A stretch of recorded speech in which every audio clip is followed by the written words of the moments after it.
Have no fear, fellow citizens. The Mediator is here.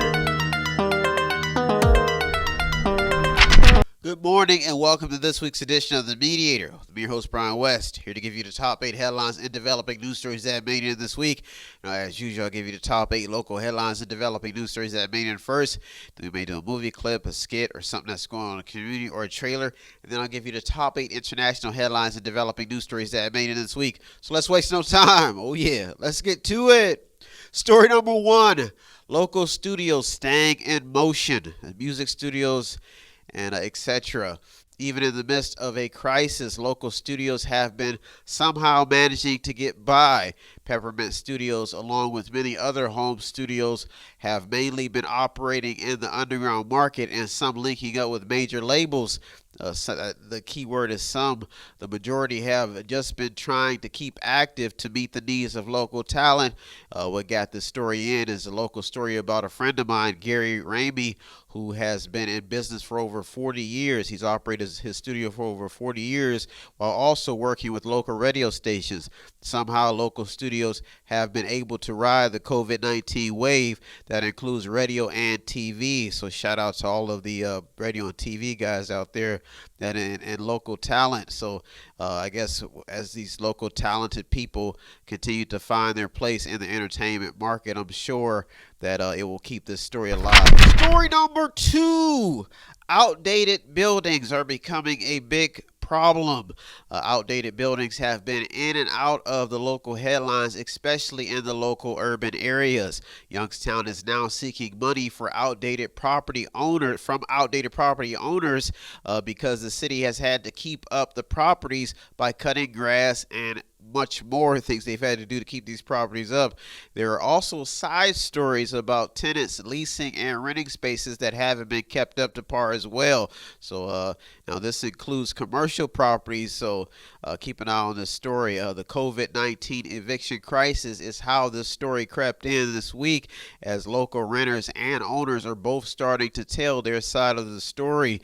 At the moment, the property owners seem to have the upper hand, but some property structures are so outdated that the buildings are a standing hazard to local residents. Story number 3, will school clinics help?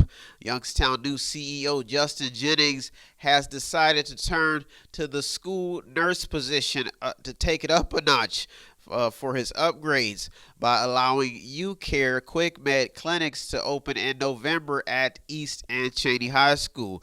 But there is still some distrust when it comes to medical professionals and the public, especially in the inner city when you're talking about ethnic groups. I guess the thing is mainly African Americans. There's still a lot of distrust when it comes to the medical industry. There have already been issues in the past, and some media stories have talked about present day distrust when it comes to vaccines and even basic healthcare needs inside of urban communities. So there's a lot of fuel on this fire. This story is still developing. There are a lot of people, I repeat, who do not believe in healthcare practices, and this may stir the pot even more, especially because it involves youth. Story number 4, some local crime cases remain unsolved. Now, reports have circulated in and out of the local headlines lately about the local justice system. There have been reports of cases that haven't been solved for years, and they've had no leads or action in those years, decades. Now, it's been 15 years, and the Cross family case in Girard remains unsolved, and still no one has come forward. Headlines like these pop in and out of the news every once in a while, but keeps people up to date on some local cases that remain unsolved to keep people aware of and on your toes. This could happen to anybody. This story highlights the need for good neighborhood watch programs, good active policing, security, and surveillance inside of local community, all that bottled up in one big story number 4. Now, the good thing about this is that the majority of families in the criminal and that have been affected in these criminal cases, all they really want at the end of the day is closure and justice for the loved ones that they've lost. Story number 5. The CARES Act comes in handy for Youngstown. Youngstown Financial Director plans to use $2.92 million from the Federal Relief Fund for COVID-19 to try and even out the city's budget woes. Youngstown, like many local communities, is looking to try and rebound from closures and job losses. Like many other local entities, federal aid money looks to be a lifeline when it comes to meeting budget demands. Story number 6. More local aid for online learning. $2,725,908.23 is the dollar amount set to be used to make sure that local schools are connected to the internet in the new online learning process. Internet connectivity has been a key topic in every aspect of the education experience and rural and urban communities as they adjust. Now, connection to the internet remains a top concern. In that adjustment, online learning has been the new strategy to solve the educational problems posed by COVID-19. Story number 7 in the top 2 local headlines and developing news stories that made it this week. Youngstown graduation rate is showing improvement, but there is still a long road ahead. Education remains a top concern in the midst of COVID-19. That's even minus testing. But the 2020 report card showed an uptick in graduation rates in Youngstown and the Youngstown area. This is good news for the struggling district and should motivate students to try and reach full graduation rate status. The city has been in decline for some time, and it may now be clear that the local Youngstown community should be getting the big picture when it comes to reaching for a better future, especially when it comes to academics. Story number 8 in the top local headline and developing news story that made it this week. Ohio looking to ignite a new program to help the unemployed.